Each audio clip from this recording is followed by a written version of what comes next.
I was always a stand-up comedian. I was lucky enough to get a TV show.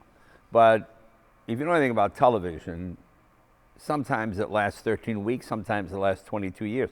You don't know. So I always performed, I always made my living as a stand-up comedian, and I was on the road every weekend when I was doing the Tonight Show just to try to keep sharp and stuff. So once it ended, it wasn't like one of these, I have all these friends, they have sitcoms, and the sitcom, and suddenly they can't get a table in a restaurant, nobody knows who they are, and they freak out. But nothing really changed for me. I mean, I enjoyed it. It was the greatest job ever for 22 years. But we ended on a Thursday, and Friday, next day, I was back on the road. So it wasn't like a big change. Yeah. Where do you get the time? I mean, you've got Jay Leno's Garage that has just had overwhelming success. Yeah, that's going good. Yeah. I like to work. I don't know. I'm a huge believer in low self-esteem. I think it's the key to success, When you have low self-esteem, you listen. You don't think you're the smartest person in the room. Like when I got the Tonight Show, I hired what I thought were the best people, and I let them do their job. And they could come up to you and go, Jay, the show sucked last night. It did? Yeah, you were terrible. Well, thank you. Okay, now we can fix it. You don't have to, I have all my friends that people have to dance around them because their egos. It's really the key. You just shut up, listen, do your job. And do you think, is that what's got this kid from Andover, Massachusetts, to where you are now? Well, I think so. It's worked up to this point.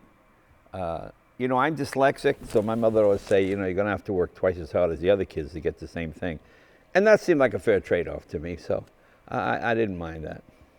Yeah, and, going from late-night television back on the road, you stayed on the road during the Tonight Show. Right. But now you're back doing this, on a cross-country tour right now.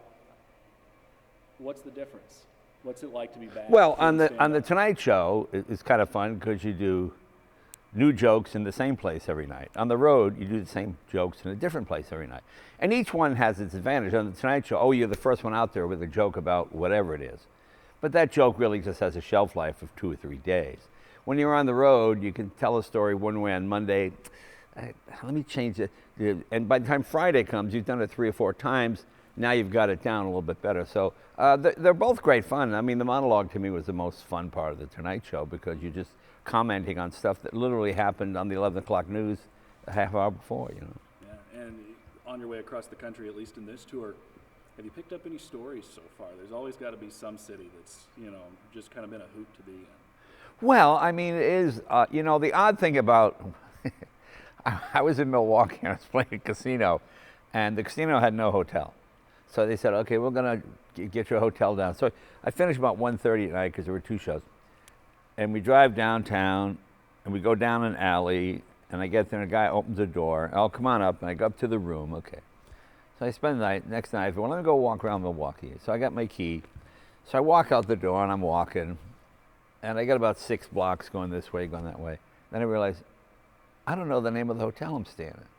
So I look at my key, and there's a picture of a woman in a spa, like this, but there's no name of the hotel.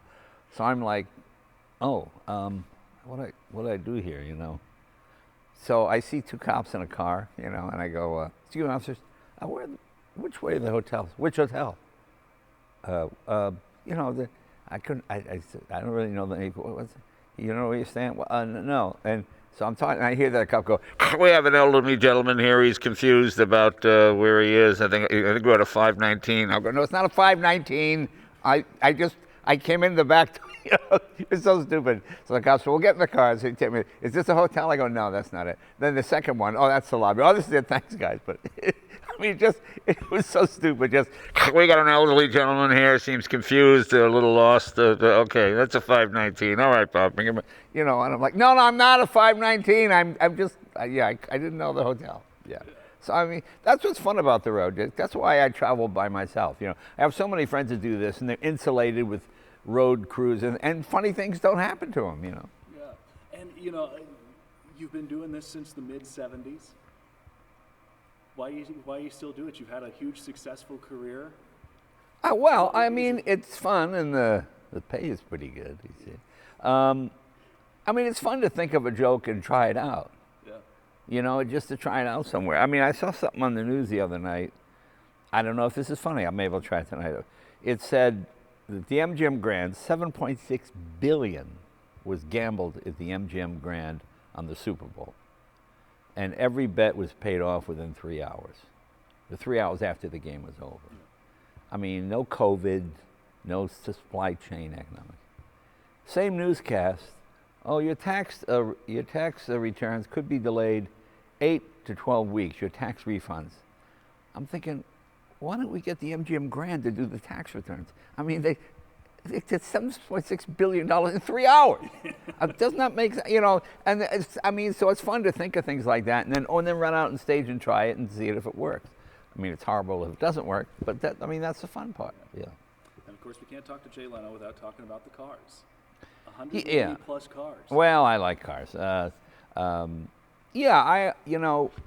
When you work with your hands, it makes you appreciate how easy it is to talk for a living. Like you say, why do you do it? Well, I've taken transmissions out, and your hand's all bleeding, and you got acetone in the transmission, everything else in your hand, and you think, some guy made $80 for doing this. Then you go out and my favorite, I'm not going to say who it was, but a huge star was on my show one day, a male star. And during the break, because Jay, you know cars, what's a cool sports car to get? I want to get a sports car. I said, well, I mean, this new Ferrari that came out is pretty unbelievable. And this guy goes, yeah, but everybody's got a Ferrari. I go, okay, first of all, everyone does not have a Ferrari. If you ever said that publicly, you will be taken out on the street, you'll be beaten, you'll be killed. I said, you got to get out of town more. Okay, everyone does not. Most people have never even seen a Ferrari. Okay, and it just made me laugh that he had this, no, everybody's got a Ferrari. No, they don't. They don't have a Ferrari. And so you got to get out into the real world before you go crazy. And what I love about your collection is, when you think a lot about collectors, they're going for that very rare piece, but you've got so many cars in your collection. No, it's the More Money Than Brains Club. It doesn't make any sense. I like old Corvairs. I like pickup trucks. I like Duesenberg. I have some fancy cars, and then cars that just have a story. I had a lady call me. She was 94 years old. So I get this phone call. Jay Leno, I got a car I want you to come look at. What is it? A 51 Hudson Hornet. My husband and I bought it new in 51, and we drove it from New Jersey with our kids to come here, and he died in 96. This is in the 2000s, I said, I already got a 53 Hudson. She goes, well, just come look at it, please. All right. So I go out there, and it's in the garage with 4 flat tires. She's got one of those, every week she goes out and dusts it off, It was pretty worn out. It was the only car they had. And she said, well, would you buy it, please? All right, so I buy it, right? So I get it back to my garage. It takes us about 2 years to get it all fixed up and painted. And well, let me call the lady, see if she's still alive. Now she's 96. Oh yeah, oh Jay. I said, you want to come for a ride? Oh yeah. Well, I got to get my hair done. She goes and she's got no hearing aid, no glasses. She looks like she's 58. She's 96.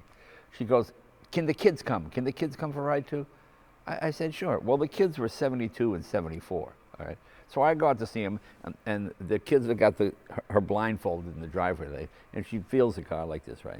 I said, well, take off the blindfold. Oh, now she starts crying because it looks nice. Well, let's get in the ride. So the kids get in the back. So her and I are talking, and then the 72-year-old, 74-year-old start doing this to each other, poking each other. So she turns on, I told you two to behave. And she's just slapping the crap out of them. I mean, really hitting them like this. And the 3 of them are laughing. Mr. Leno was nice enough to take it right. And you kids can't sit still for 10 minutes. And she's just beating them in the face. Their faces are red. They're laughing so hard to be beaten by this woman. And I thought it was just a great experience. And every time I take that car out, it makes me smile because she died at 106. But it just made me smile because I just remember her just whacking them, and the 3 of them, and the kids told me when they were in high school, they were so ashamed their dad's car was a 51 back in the 60s. They would have their dad drop them like 3 blocks from the high school, then they walk the rest of the, just stupid kid stuff like that. But I mean, that's what it gives the car some personality and some flavor. It makes it fun, Yeah, and everybody's got the car they're always chasing. For you, what is that car? Well, I'm not chasing. I'm usually stuck by the side of the road trying to get a gun run on again. Nothing at this point. I mean, I kind of, got everything I want. It's just trying to keep everything running, Yeah. But every now and then a car comes along with a great story, and that's what makes it interesting. Yeah, I love, I like that about your collection. It's more about the story, and that is pretty admirable. Yeah, and especially in America, people are so tied to cars with. Yeah, well, I mean, one car I have, You know, when Johnny Carson back in '82 did a special called Johnny Goes Home, he went back to Nebraska. And Johnny's father bought a '39 Chrysler, brand new in '39. And there's like 8mm footage of Johnny polishing it and going to his prom and all stuff. And they wanted to find one that Johnny could use when he goes back to his hometown. Well, like most small towns, the car never left the town. It went to somebody else and went to somebody else. So it was still there. So NBC bought it and gave it to Johnny. And then after Johnny died, at the reading of the will, there was a letter where he left it to me. So I have that car now. And it's great fun. You can go to Jay Leno's garage and Google it and see it, and it's Johnny's car. And there's footage of Johnny as like a 12-year-old boy polishing it with Simon eyes, you know. And I mean, that's a great story too. So that's what makes it fun.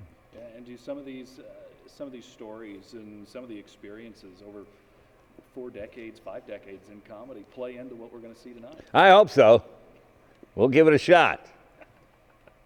All right, anything else you want to add? Well, you know, I'm doing this game show, You Bet Your Life. And what we wanted, you know, most game shows just pick from a pool of people within 30 miles of LA. So there's a sort of, they're not as excited. They're sort of, you know, when you see Brad Pitt in the Whole Foods every weekend, it's not that exciting to be in television, you know. So we want to get people from this area, from Waterloo and Cedar Falls. You know, go to youbetyourlife.com. And it'll tell you how to be a contestant. We fly you out, we pay for your hotel, and we put you on the show. And it's really fun because you get a real energy there. We get people from the Bayou, from Maine. We got a guy from Nigeria the other day, somebody else from the Congo, all over the place, up in Maine. And just don't be from the neighborhood, you know. And they get in, they're all excited, they're on TV, they're in LA, they're looking around all the time. And it really makes for fun contestants.